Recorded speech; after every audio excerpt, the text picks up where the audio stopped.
Before we get into today's show, let me tell you about the latest deal from Mike Lindell, MyPillow. Once again, the big box stores have canceled their orders simply because they don't agree with Mike Lindell's politics. They don't like it because he supports President Trump. Well, he's going to pass that savings on to you. No more middleman. And boy, does he have some great deals on the Giza Dream sheets and the Percal bed sheets. Listen to this. Giza Dream queen size, normally $139.98. Your wholesale price, $69.99 when you use promo code Joey. King size, only $79.99. The Percal queen size, normally $89.98. Your wholesale price, $29.98 when you use promo code Joey. Just call 1-800-893-4059 or go to MyPillow.com. Always use promo code Joey. Free shipping options available. This allotment's not going to last very long. When they're gone, they're gone. MyPillow.com. Promo code Joey. Thanks for joining me in the PhD Weight Loss and Nutrition Studios. To lose weight for the last time, visit myphdweightloss.com. The White House Correspondents Association dinner shooting suspect made his first court appearance yesterday and is facing attempted assassination charges. Meanwhile, U.S. Attorney for Washington, D.C., Jeanine Pirro, said additional charges are expected against Cole Tomas Allen, warning that the case represents what she described as an attempted assassination of President Donald Trump and a broader plot targeting senior government officials. We also learn more details from many who were in attendance at the Saturday event. We have the latest updates for you in today's show. The old saying, you can't fix stupid. Jimmy Kimmel is on the hot seat again, with President Donald Trump demanding ABC fire him for comments the alleged comedian, and I say alleged comedian, made about the First Lady. We have those details, too. At South Carolina GOP Chairman Drew McKissick joins us with his response to the attempted assassination and details on the gubernatorial debate coming up next month. I told you we'd be back. And ye shall know the truth, and the truth shall make you free. It's Joey Hudson. I wanted to name it the Joey Hudson bill, but you know they don't allow you to put names on bills. But I wanted to call it the Joey Hudson bill because I know that one's been near and dear to you for a number of years. That's how it's done. Let your voice be heard. And the truth shall set you free. Here's Joey Hudson. The suspect accused in the White House Correspondents Dinner, the shooting happened on Saturday, made his initial appearance in federal court yesterday, marking the first time the alleged would-be assassin heard the charges filed against him by prosecutors.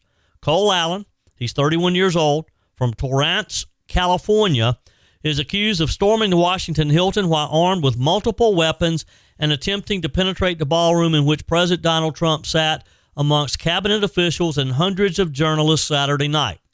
Allen appeared in federal court wearing a blue prison jumpsuit to face charges of attempting to assassinate the President of the United States, discharge of a firearm during a crime of violence, and transporting a firearm across state lines, according to the Department of Justice. Acting Attorney General Todd Blanche announced the charges at an afternoon news conference. That act, that horrible act, was stopped because of the courage and professionalism of law enforcement. The officers who responded without hesitation and did their jobs as they were trained to do. Secret Service agents promptly tackled and detained the suspect, Cole Tomas Allen. The president and all the protectees and participants at the dinner were safe. One brave officer was injured and is receiving care and has been released from the hospital. I want to make this clear. This man was a floor above the ballroom with hundreds of federal agents between him and the President of the United States. The Department of Justice approaches incidents like this with urgency and clarity of purpose. Violence has no place in civic life. It cannot and will not be used to disrupt democratic institutions or intimidate those who serve them, and it certainly cannot continue to be used against the President of the United States. We are investigating this matter fully. We will apply the law fairly, and we will ensure that accountability is swift and certain. But we also should recognize what did not happen. Law enforcement did not fail. They did exactly what they are trained to do. This was not an accident. It was the result, as we know now, of preparation. But the men and women who protected us that night were trained, professional, and had an enduring commitment to the rule of law. Today, the Department of Justice filed 3 federal charges in United States District Court against Cole Tomas Allen. The first count is attempted assassination of the President of the United States. This count is punishable by up to life in prison. The second count is interstate transportation of a firearm to commit a felony. This is punishable by up to 10 years in prison. And the third count is discharge of a firearm during a crime of violence, which is punishable by a mandatory minimum term of imprisonment of 10 years, a maximum of life, and the 10 years is consecutive to any other sentence imposed. Now, again, U.S. Attorney for Washington, Jeanine Pirro, said that additional charges are expected against Cole Tomas Allen, warning that the case represents a much broader plot targeting other government officials. Pirro said investigators believe Allen's intentions extended beyond a single target, stating he made clear what his intent was and that his intent was to bring down as many of the high-ranking cabinet officials as he could. This is the kind of situation that we cannot tolerate, she said. She also pointed to the weapons recovered and the plan to involve dismissing any alternative interpretation of what Mr. Allen's actions were. She said any suggestion that he wasn't there to do harm is absurd, noting the firearms were purchased in California, transported across state lines. Pirro closed with a warning to others. Here's what she said. Let this be a message to anyone who thinks that Washington, D.C. is the place to act out political violence. If you're willing to do so with a firearm across state lines, we will find you. We will track your steps from the inception of your plan, and we will prosecute you to the fullest extent of the law that Washington, D.C. has. She says Washington is not the place to travel to commit acts of violence. And again, as you just heard a minute ago, Acting Attorney General Todd Blanche said the DOJ is moving swiftly in response to the alleged assassination attempt, stressing that political violence has no place in civic life. Blanche also praised law enforcement, as you heard, emphasizing that the outcome could have been far worse, and he's right. You know, I speculated initially, I questioned how this could happen, how a young man with multiple weapons could have gotten this close to the president. But as we've heard more details, and as we heard the Attorney General yesterday describing how this all came down and the proximity that this young man was to the president, I'm going to have to back up a little on what I said, because as the Acting Attorney General said, this young man was a full floor away from the president. I had initially thought, just based on the reporting, that he was literally outside of the ballroom. That does not seem to be the case. It appears that he had a much further space to conquer before getting to the president. Still, it is a little bit harrowing to think about a man with multiple guns in the same building with the president. And I'm sure there'll be a lot of investigation, a lot of studying, I'm sure the Hilton will be going over their security detail on how he even got in the building with those guns. Now, Senator Josh Hawley is calling for immediate congressional hearings following the alleged attempted assassination. Posting on X, the senator said the American people deserve full transparency following yet another, in all caps, assassination attempt on President Trump's life. Congress should hold hearings immediately. I agree with that to a degree. It's just, are they holding hearings for the sake of holding hearings to appear that they're doing something, or are they actually going to do something this time? This is the third attempt. Now, granted, the two other attempts, he was not president at the time, but he was a former president. He was running for president. In a letter to Senate Homeland Security and Government Affairs Committee Chairman Rand Paul, Senator Hawley said that the incident raises serious concerns about presidential security and whether past reforms have been fully implemented. He wrote, the latest incident, the third apparent attempt to President Trump's life in less than 2 years, raises questions about presidential security arrangements, potential resource needs, and the degree to which reforms previously proposed by Congress have been adopted. Given these recent events, I believe it necessary for the committee to convene a hearing to assess the adequacy of presidential security arrangements and resources in the current threat environment. Again, I applaud the senator for wanting to take action, but let's not just have a bunch of boring hearings for the sake of having hearings. You know, what they need to do is find a way to get Chuck Schumer and the Democrats to fund the government, fund Homeland Security, give Secret Service the resources they need. That's what they need to do. Forget about the hearings. Have a budget hearing and figure out how to get the budget for Homeland Security passed. That would probably solve a lot of problems. You agree? Text me, email me, joe@joeyhudson.com. Leave me a message on the MyPillow message line, 864-477-JOEY. Always use promo code Joey when you go to MyPillow.com. You don't have a weight problem. You have a body that's in survival mode, and no medication, crash diet, or app is going to fix that. Joey Hudson here, Ozempic, Wegovy. These GLP-1 drugs are exploding in popularity, and for some, they're a useful tool, but they don't address why your body started storing fat in the first place. At PhD Weight Loss, they treat the unwanted weight as a symptom, a signal that your metabolism, hormones, and stress response need some attention. When they correct those, the weight comes off naturally, and more importantly, it stays off. Because they're not just helping you lose weight, they're helping you increase health span and extend longevity. Right now, call PhD Weight Loss and mention Joey Hudson. You'll get 2 weeks free in the program, and they'll pay for your food. That's a $1,500 value, completely free. Call 864-644-1900. Do it right now. Mention Joey Hudson. Again, that's 864-644-1900, or go to myphdweightloss.com. No more guessing, no more short-term fixes, just a smarter way forward. You know, one of the first statements that President Trump made after Saturday's attempted assassination was he made the point that the White House ballroom that is currently under construction, had this event been there, this could have never happened. And he called on Congress and the judges to let him move forward. Well, Senator Rand Paul says he plans to introduce legislation today to fast-track approval of the proposed ballroom following the recent security scare.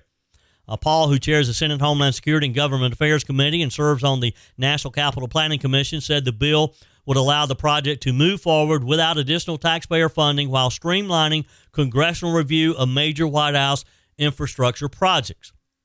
Paul said, quote, following the security scare at the Correspondents' Dinner, it is clear we need efficient, responsible processes to address White House infrastructure needs. My bill cuts through the unnecessary legal delays getting in the way of the East Wing modernization project. Now, keep in mind, we have basically just a construction site where the East Wing was.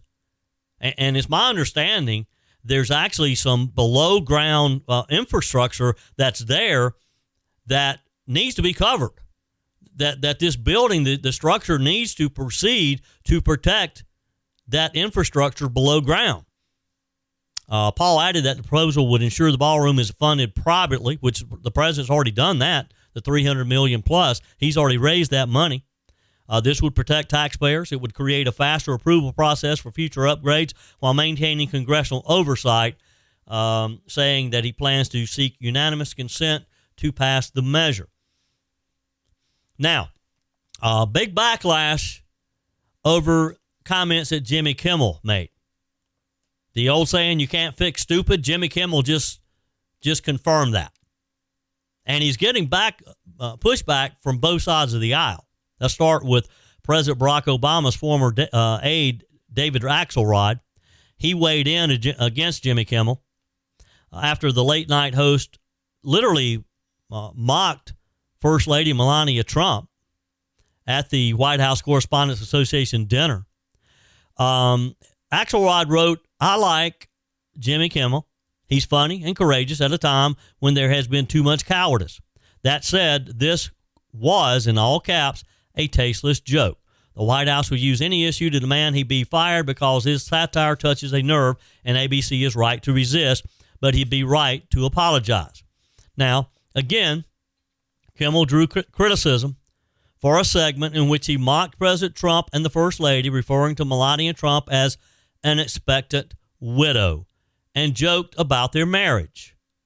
Kimmel said, our First Lady Melania is here. Look at Melania, so beautiful. Mrs. Trump, you have a glow like an expectant widow. Oh, by the way, Melania, this is Donald. Donald, this is Melania. Now, again, the guy's trying to be funny. Nothing funny about that at all. He pivoted to the First Lady's April 26th birthday and imagined how she would mark the occasion. He said she's planning to celebrate at home the same way she always does, looking out a window and whispering, what have I done? Now, President Trump called on ABC to fire Kimmel. He said Jimmy Kimmel should be immediately fired by Disney and ABC. He wrote this on Truth Social, of course. He went on to note, Kimmel, who is in no way funny, as attested to by his terrible television ratings, made a statement on his show that is really shocking. He showed a fake video of the First Lady, Melania, and our son, Barron, like they were actually sitting in his studio listening to him speak, which they weren't and never would be, the president said.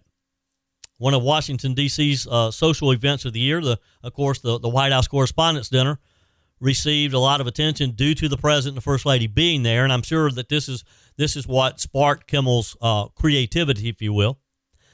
Kimmel mocked the event on his show last week, Thursday, giving his own speech in which he said, our First Lady Melania is here. Look at Melania, so beautiful. Mrs. Trump, you have a glow like an expectant widow. It was in poor taste, though. Melania Trump was very critical, of course, as you can imagine. She called him a coward who hides behind ABC because he knows the network will keep running cover to protect him, she said. Now, very seldom does the First Lady comment on anything, but this certainly struck a nerve. The First Lady wrote on X, enough is enough. It is time for ABC to take a stand. How many times will ABC's leadership enable Kimmel's atrocious behavior at the expense of our community? ABC should fire him on the spot. The Trump administration has launched an all-out assault on Kimmel. Also went after Democrat lawmakers who were critical of the president, saying that their rhetoric led to incidents like the one that took place on Saturday. White House press secretary, who, by the way, came back in yesterday. You know, Friday was supposed to be her last day before going on maternity leave. In fact, she announced Friday that was her last briefing. And with the events over the weekend, she was back yesterday to kind of wrap things up. She said yesterday, who in their right mind says a wife would be glowing over the potential murder of her beloved husband? Levitt said, and having experienced what I did with the First Lady on Saturday night, I can tell you that she was anything but. Levitt, who, again, is ready to give birth any day now, was seated at the head table Saturday night next to the First Lady. Both of the women crawled off the stage as security escorted them and the president to safety. Had to be horrifying. This young lady, really just ready to give birth any day now, and she's crawling around on the floor because of some madman a floor below. Kimmel is facing backlash. Let's hope it's enough. Let's hope that ABC recognizes this time that he's gone too far. That this is it. You know, when was it? Last fall, Kimmel was suspended for a week for other insensitive comments. This is the second time that the president has called for his firing. Kimmel was taken off the air last September, I think it was. And this followed a backlash from affiliates after his comments about Charlie Kirk's death. Remember that? A lot of the ABC affiliates just said, we don't want any part of this. And he was taken off. He should have been fired then. If ABC keeps him now, that just shows you how dumb that network is. Jimmy Kimmel Live last fall was boycotted by a number of people. He failed to apologize upon his return September 23rd, but said, it was never my intention to make light of a murder of a young man. I don't think there's anything funny about it. But he never did really apologize. President Trump wrote on a True Social, I can't believe ABC fake news gave Jimmy Kimmel his job back. the White House was told by ABC that his show was canceled. Something happened between then and now because his audience is gone and his talent was never there. Surely, Jimmy Kimmel does not survive this. Surely. People just say things and they expect no pushback. They expect that freedom of speech protects their stupidity. But there is a limit to what you can say and keep your job. Your employer does not owe you freedom of speech to say things that could hurt their business. An example, an Ohio teacher was fired yesterday after posting a video on TikTok in which she appeared to voice disappointment that President Trump was not killed on Saturday. Here's what the teacher is for Bright Path, identified as Corrine Baum. She said, man, there's been a few creators on here saying that like Friday or yesterday could have been the day, and then I wake up to the news, but not that news. We're going to have to pay really close attention to what they're trying to actually distract us from. In a statement yesterday, a spokesperson for Bright Path, which is an early learning and child care provider in Cincinnati, Ohio, said, our organization does not tolerate and explicitly condemns any calls for violence. The spokesperson added the comments made online by this individual are deeply inconsistent with our values. The individual in question has been terminated. So again, you can say what you want to say. You do have freedom of speech. Does not protect you with your employer, though. And this company, never heard of them before, but evidently their values does not support this type of language, this type of hate speech. And it is hate speech. And the Democrats should be going after not only people like this teacher, but Jimmy Kimmel too, because they're always the ones talking about hate speech. What Jimmy Kimmel said is hate speech.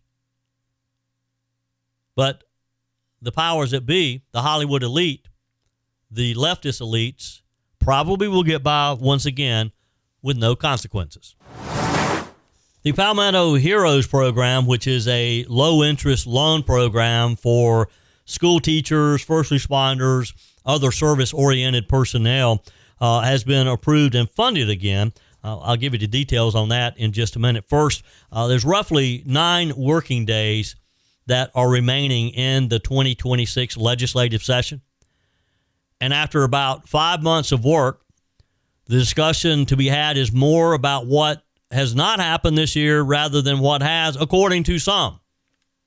Data center regulations, a major priority coming into session, appear to not be moving anywhere fast.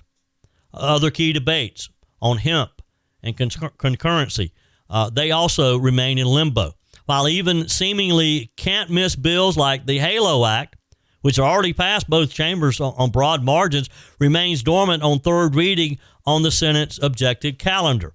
Don't know what the objection is. Don't know why it's moving forward. The HALO Act, of course, is an act that would require you to remain a certain distance from a first responder when you're asked to do so. And it puts some teeth into the law. It puts some penalties in there. Now, 2 of the biggest conversations this year on enhanced drunk driving penalties and reforming the South Carolina Department of Transportation have also not received debate on the House floor, which is most likely to take up debate on a synthetic kratom ban next week, we're told, that has almost zero chance of passage this year. So in these final weeks of the legislative session, it's really just sort of a crapshoot of what may take place and what doesn't take place. The Post and Courier asked by reporters April 23rd what the final days of session would look like. Senate Majority Leader Shane Massey's assessment was succinct. He said chaos. And look, this is no surprise. I've talked with a number of state legislators who said this is what we always do. We get to the final days of the session, and we're running around with like chickens with our heads cut off.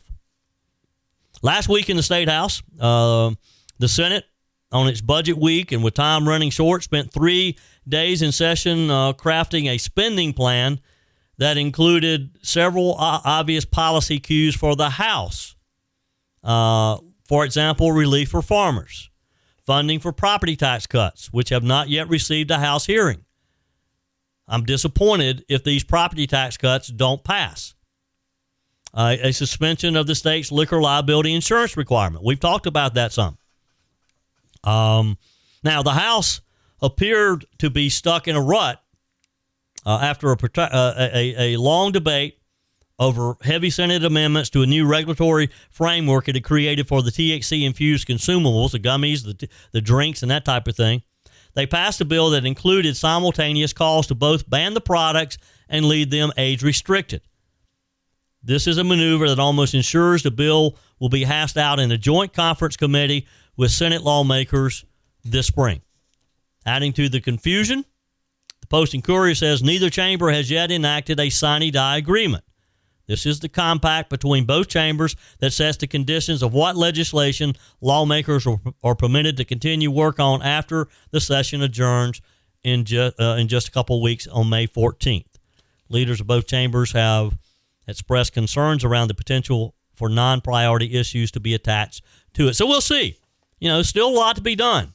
And we're going to be looking at the Majority Leader, Shane Massey, in the Senate, House Speaker Merle Smith, and the massive lobbyists that run around in the lobbies and outside of the doors trying to twist arms and make promises. Now, back to the Palmetto Heroes. South Carolina is helping 272 educators, nurses, dental assistants, social workers, police officers, firefighters, paramedics, and military members buy a home this year. The State Affordable Housing Agency approved more than $72 million in ultra-low-interest mortgages, complete with down payment assistance as part of its annual Palmetto Heroes program. This is a great program, folks. This year, the state pushed out the in-demand program's funding faster than ever, closing out in just 21 business days. The program's Robert McDonald, who is a department head, said our public service professionals are the backbone of South Carolina's communities. He's South Carolina Housing Executive Director. He said the Palmetto Heroes program is one way we demonstrate our commitment to them. We want those who care for our communities to have the opportunity to live and build equity in the same communities they serve. By comparison, if you look, the program was open for 33 business days in 2025. It resulted in 298 home loans, totaling $74 million. The program began in 2007. It's helped more than 2,500 community service workers purchase their first home in that period of time. This, according to the South Carolina Housing spokesperson, Matt McCall. The biggest benefit to the Heroes program, of course, is the lower interest rate, which this year ran roughly a full percentage point lower than the state's other first-time home buyer offerings. For example, on March 19th, the Heroes rate was 4.8%. Now, if you look at some of the national averages on bankrate.com, for example, the national average for special programs, similar to this, is 5.7%. A normal mortgage is 6.2%. Again, this is a nationwide average.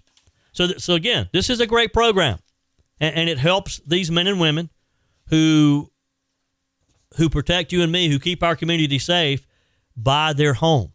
And it's more than just a lower interest rate. The program also comes with $10,000 of down payment assistance that's kind of baked in to the mortgage rate. What ultimately varies depending on the day. That amount is forgiven if the buyer stays in their home for 15 years. Now, there are some income limits for the program, except for veterans. It does not apply to veterans, but applicants are subject to income limits, which are for a one or two person household, range from $90,000 to $135,000, depending on where the applicant was buying. The market makes a big difference. There's also a limit on the price of the home being bought. This year's limit was $450,000. Workers also must qualify as a first-time home buyer, defined as not owning a primary residence in the last 3 years. Funds for the program are available on a first-come, first served basis each year. If you missed it this year, if you're one of these service oriented people, a social worker, a police officer, a dental assistant, then make a note.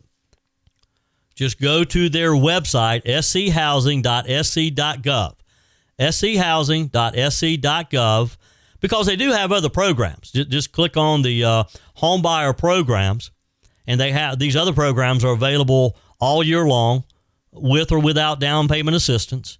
But make a note for next year, if some of these other programs aren't right for you, the Palmetto Housing Program, Heroes Program, it comes around every spring, and you can, if you qualify, you can make your application and hopefully be able to take advantage of some low interest rates and down payment assistance. Because if you're serving our community, then we certainly want to take care of you, and we want to be sure that we serve you as well. And by the way, this involves no state funds at all. This is all funded by those fees that you pay when you buy a home and you close on property. Your comments are welcome on the Furman Ford text line, 864-477-JOEY. That's 864-477-5639. Emails always welcome, joey@joeyhudson.com. Speaking of the Furman Ford text line, it's never been more important to support locally run businesses owned by people who actually live here in the upstate. Let me take a minute to talk with you about our friends at Furman Ford. If you're looking for a new vehicle, maybe a great pre-owned vehicle, one you can trust, or maybe you're looking to order that special vehicle. Either way, if you want a new one, a brand new one, or a pre-owned that you can trust, the folks at Furman Ford, they're there to help you. Their name is on the sign because their name is on the line, because every single transaction is important to them. Jim Furman, Matthew Furman. They do business the right way. When you stop by, when you give them a call, or maybe when you just send them a quick email, you're always going to have access to a member of the Furman Ford family. And by the way, they also offer great service, and you're not going to have to wait weeks and weeks to get it done. And you do not have had to purchase your vehicle at Furman Ford. Doesn't even have to be a Ford. They service all makes and models. Visit my friends at Furman Ford online at furmanford.com, furmanford.com. Joining me on the guest line, Chairman of the South Carolina Republican Party, Drew McKissick. Welcome in, sir. How are you? I'm doing well. How are you, sir?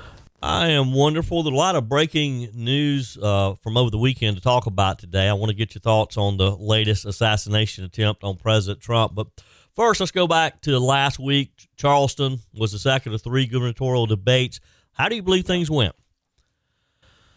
Well, look, I think things went great for our candidates in general and for our party. I mean, these debates have been a fantastic way for our candidates to get what amounts to millions of dollars worth of free publicity by the time this whole debate series is over.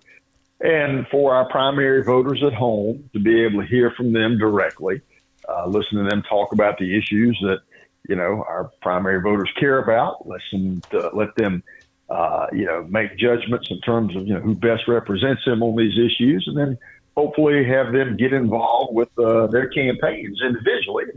So we build a bigger volunteer base.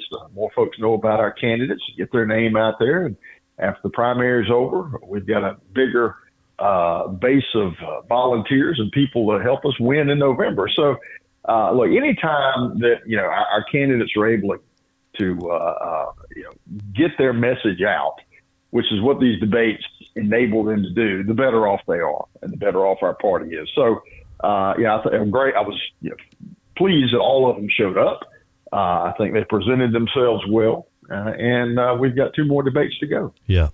Now, the next one coming up in Spartanburg, this will be prior to the June 9th. Of course, you have one scheduled in the event of a runoff, which is probably pretty likely.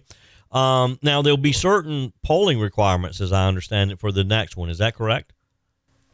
Correct. So the debate committee about 2 weeks ago voted to raise the polling requirement for the Spartanburg debate to 5%, an average of the polls that we'll be looking at. I think it's fair to, or more fair, I believe, to the candidates who, are doing much better to have a little bit more of a stage to themselves, and more fair to the public who wants to maybe hear more from those particular candidates based on what the polling tells us. because you just have an hour. I mean, it's an hour in prime time, but we have to be fair to the networks there to pull this together and get us statewide coverage that the Gray Media has done. They're covering, their coverage rather, goes from network to network around the state. So it's difficult for them to be able to arrange a full hour where they can pull this off. So you want to squeeze as much as you can into an hour. And, again, I think that makes sense and is fair to the candidates at the top and to the voters at home. Sure. Now, you mentioned the poll. Talk with us about polls in the governor's race. Last week, Starboard Communications released a new poll. It reported that this polling company is not affiliated with any campaign. So who is paying for these polls? Who is why would Starboard Communications do a poll in the governor's race? Well, probably because they're doing work in other races, and typically what they'll do, pollsters will add other questions onto their poll to help, essentially make it more valuable and cover the cost of it. So, you'll see a lot of networks will do that. They'll have multiple questions, and then they'll release, press releases about different segments of the poll over several days' time, so it makes more news.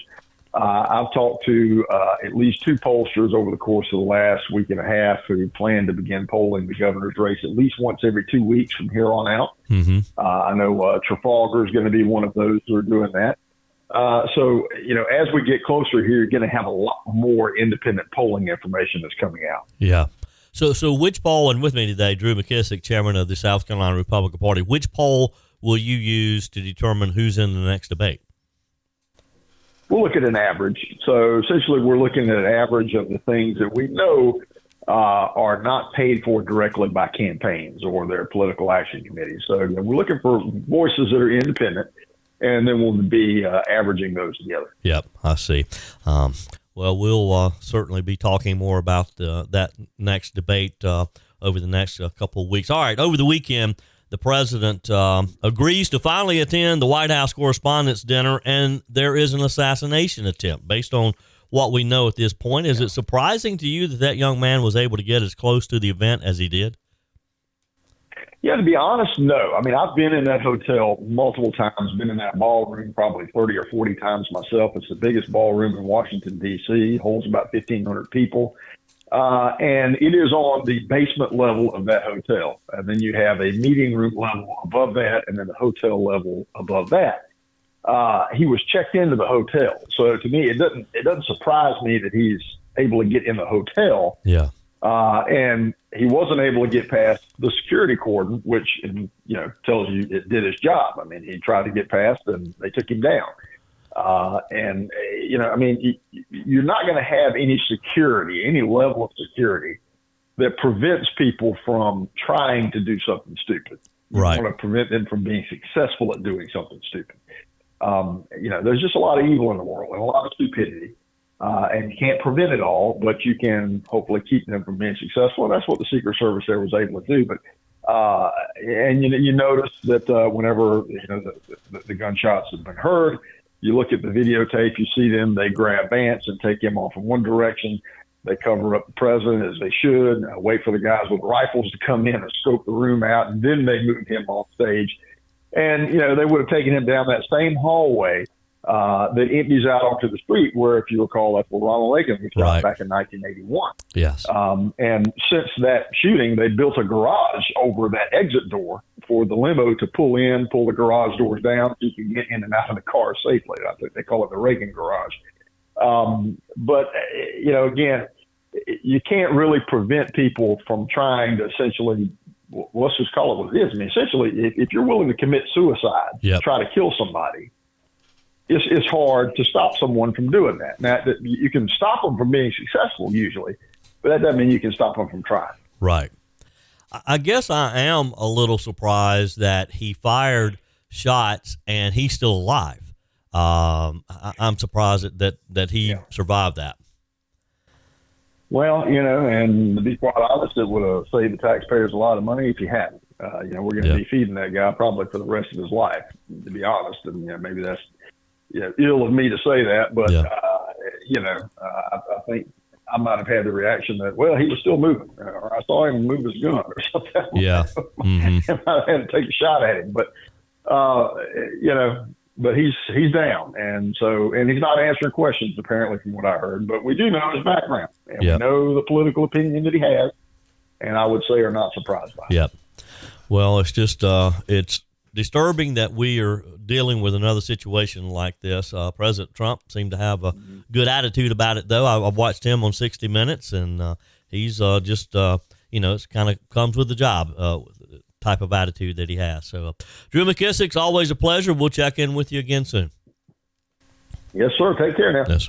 That's it for today's edition of Just the Truth. Thanks for joining me in the PhD Weight Loss and Nutrition Studio. To lose weight for the last time, visit myphdweightloss.com. If you haven't joined our mailing list yet, visit my website, joeyhudson.com. Just click on the Connect with Joey button so that you can receive our emails and the most up-to-date news. Also, find me on YouTube. Be sure and like, subscribe, follow me on my YouTube channel. Just search for Joey Hudson. Appreciate you spending a few minutes of your day with me. Be sure and forward this edition of Just the Truth to some friends. Just click on the share button.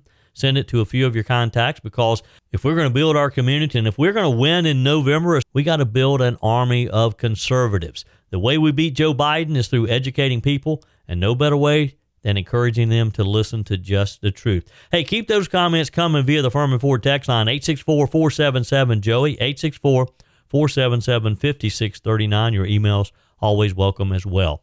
Joey@joeyhudson.com. Don't forget to take advantage of the MyPillow special, $25 for the My Towels 6-piece towel set when you use promo code Joey. Just go to mypillow.com.